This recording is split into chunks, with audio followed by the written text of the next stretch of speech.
El presente video tiene como propósito el abordaje de hechos que penetraron la historia argentina en el marco de la consolidación del Estado Nacional. Retomando las categorías de análisis estudiadas en la Unidad 1, se dará cuenta de cómo las variantes de orden económico, político, religioso y estatal han afectado en forma directa al fenómeno educativo en sus distintos niveles. Para ello, es necesario describir el contexto en el que se encontraba el país naciente. Se comenzará describiendo aquellos debates, acuerdos y desacuerdos que acontecieron entre 1870 y 1916 en una república conservadora. En estos años, el de la generación del 80, gobernaba el régimen oligárquico, quienes basaban su poder en la propiedad de la tierra y aspiraban a un Estado moderno, progresista y a una sociedad civilizada que sea imagen y semejanza del modelo de sociedad europea. La Argentina tuvo un rápido crecimiento económico gracias al modelo agroexportador, como así también un aumento poblacional significativo impulsado por la política inmigratoria. Pretendían una nueva estética para una nueva nación. A los inmigrantes que esperaban era la población nórdica de Europa, y una de las contradicciones que le dio la misma realidad contextual es que quienes llegaron a la Argentina fueron del sector sur, el más empobrecido y el que venía con ideales más bien socialistas y anárquicos. Es por ello que a través de la educación se procuraría homogeneizar a las masas, estructurada en una lógica binaria en donde hay dos términos opuestos, uno con carga negativa, la barbarie, y otro con carga positiva, la civilización. Otra de las características de su ideario político era el liberalismo económico, pero el conservadurismo político. Se alejaba a la clase trabajadora de la posibilidad de expresar su opinión. El Sistema de Instrucción Pública Centralizada Estatal, SIPCE, denominación que es utilizada por Ariana Puigros, siendo este el modelo educativo argentino que se extendió hasta 1980. En su condición de referente posee rasgos característicos como es hegemonía del Estado, subsidiariedad a los sectores privados, verticalidad, burocratización, carácter oligárquico, liberal, no participativo, autoritario y de alta discriminación. En el periodo que va desde 1884 a 1916, el modelo pedagógico correspondiente al SIPCE fue sarmientino. Sin embargo, además del sistema oficial, también las propuestas alternativas de la época sufrieron una impronta de este modelo, aunque operaron con variaciones. El sujeto pedagógico sarmientino se instauraba en una relación de educador, que era el portador de una cultura superior, que se debía imponer a un sujeto negado socialmente, que es el educando. En la concepción sarmientina, el Estado debía garantizar tanto la formación especializada de estos docentes como la educación de la población. Si bien no puede establecerse una correspondencia entre los intereses de los sectores sociales y las propuestas pedagógicas, puede afirmarse que los sectores del primer bloque, que son los sectores sociales, son los beneficiarios del modelo del SIPCE, y el discurso que mediatiza sus intereses es el de los normalistas laicos, aunque la ideología oligárquica también fue expresada por otros discursos pedagógicos, como el de los católicos, conservadores y normalizadores. Consideraron que la escuela pública debía integrar los inmigrantes, también la importancia de los espacios de homogeneización social, siendo incluso capaces de modificar las pautas culturales de sus familias. Sarmiento establece las relaciones entre las manifestaciones del progreso de una nación y la capacidad de los individuos que la conforman. Veían la educación popular como un instrumento de conservación social. En este momento, en el que estaba Mitre, que apuntaba a una educación a las clases dirigentes, y Sarmiento, en cambio, otorgaba prioridad a la educación básica. El debate se daba en qué se haría foco durante la presidencia de Roca. Es así que en 1882 se realiza la convención del primer Congreso Pedagógico Sudamericano que se llevó a cabo en la provincia de Buenos Aires. Allí se discutió qué tipo de sistema educativo tendrían los argentinos. Es la función que sienta las bases para una futura ley de educación. En 1884 se sanciona la Ley 1420 de Educación Común, obligatoria, gratuita, gradual, laica y universal, conforme a los preceptos de la higiene que abarcaría la capital federal y los territorios nacionales, ya que en este momento había un alto porcentaje de analfabetismo. Con esta ley se pasó de una educación basada en los castigos a una basada en la enseñanza. No solo va a enseñar a leer, a escribir y a contar, sino también contenidos de geometría y de ciencias, educación física, es decir, asignaturas. Esta ley tuvo consecuencias como aumentó el nivel cultural del país, bajó los niveles de analfabetismo, garantizó los derechos básicos para la educación y aumentó la escolaridad. Esta educación que incluye, brinda posibilidades, une, sin importar de dónde venimos, dónde creemos o dónde vivimos. Es así que todos y todas tenemos derecho a recibir una educación.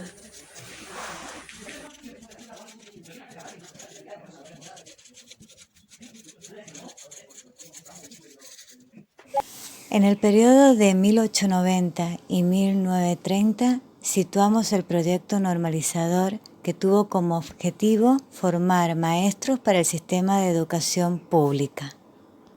Dicho proyecto se inspiró en el positivismo pedagógico que permitió elaborar modelos que se encargarían de expulsar, ordenar y reprimir a la población escolar. El Estado Nacional, mediante inspectores que enviaba a las provincias, administraba y fiscalizaba las operaciones que se llevaban a cabo a nivel jurisdiccional. Sin embargo, la urgencia y la prisa pesó más que la calidad y la previsión.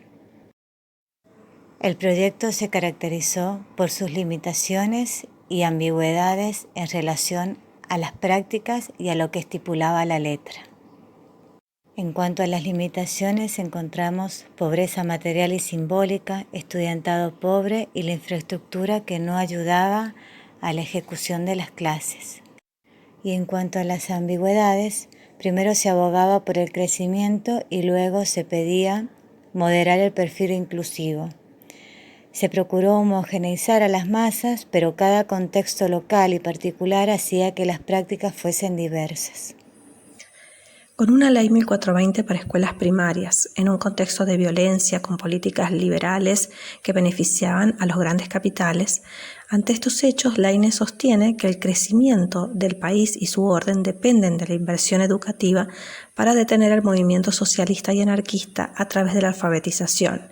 Incluye fondos nacionales y capacitación docente. Proyecto complementario a la Ley 1420, la Ley Laínez sancionada en 1905. Los altos índices de analfabetismo, tanto en los criollos como inmigrantes, es un impedimento para el crecimiento del país, sostenía Laínez. Este proyecto lo presenta para ampliar el horizonte educativo en el territorio nacional. Auspicia también el establecimiento de colegios nacionales en todo el país, buscando evitar las migraciones masivas a la capital. Ampliar el acceso a la educación mediante la construcción de escuelas en las provincias, encargándose el Consejo Nacional de Educación de establecer escuelas elementales, mixtas y rurales, comenzando así a cambiar su fisonomía. El propósito es que la escuela sea vista como la posibilidad de ascenso social. Se pudo ver en los primeros años el efecto de la Ley Laínez. En 1885 se promulga la Ley 1597, más bien conocida como Ley Avellaneda, que reglamentaba el funcionamiento de las facultades nacionales. Dicha ley fijó las bases a las que debían ajustarse los estatutos de las universidades nacionales. Se refería fundamentalmente a la organización de sus regímenes administrativos, dejando otros aspectos librados a su propio accionar. Este régimen de carácter conservador no establecía ninguna garantía de renovación universitaria por mérito. Fue un sistema bastante estable mientras fue hegemónico el pensamiento positivista.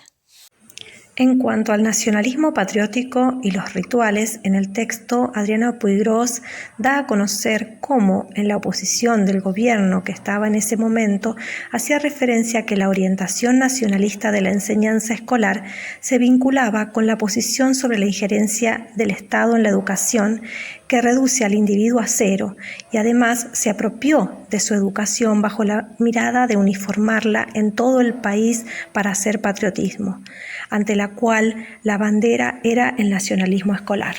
Ante la necesidad de dar carácter nacional a la enseñanza, se elaboraron programas extensos y detallados, creyendo que para el cumplimiento del mencionado propósito era necesario uniformar esa enseñanza en todos los colegios y escuelas dependientes del gobierno. Es así que entonces se mató el sello nacional de la educación. Se sostiene que para que refleje el espíritu nacional es necesario que en sus escuelas se hagan sentir las particularidades circulando desde las regiones más lejanas hasta la capital y desde ella a otras partes o pueblos más lejanos. Para que esta corriente fluya es necesario la libertad de los directores para que promuevan la conciencia nacional. Las autoridades debían ser elegidas directamente por el pueblo y se aspiraba a una educación patriótica.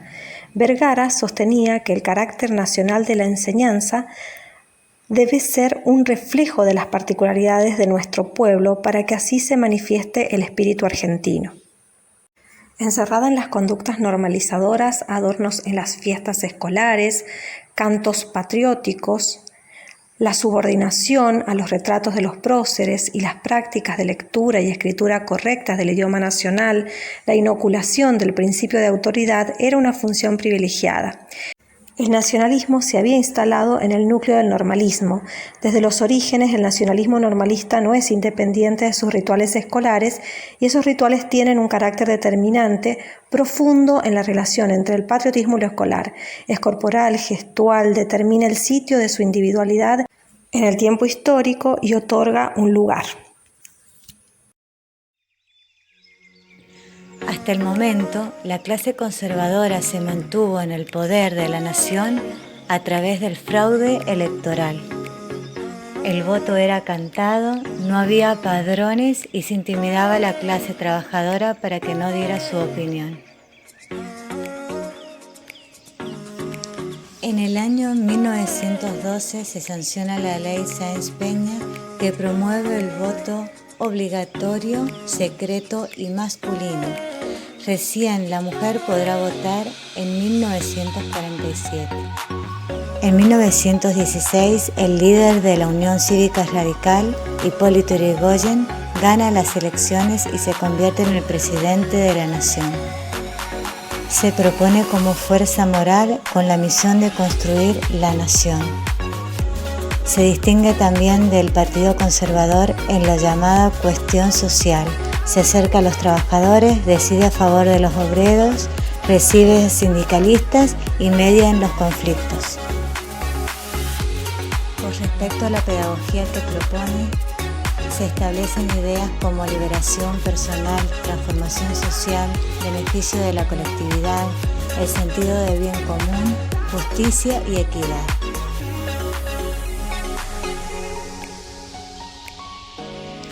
En 1917, los estudiantes universitarios realizan una huelga general ante la falta de respuesta a sus reclamos.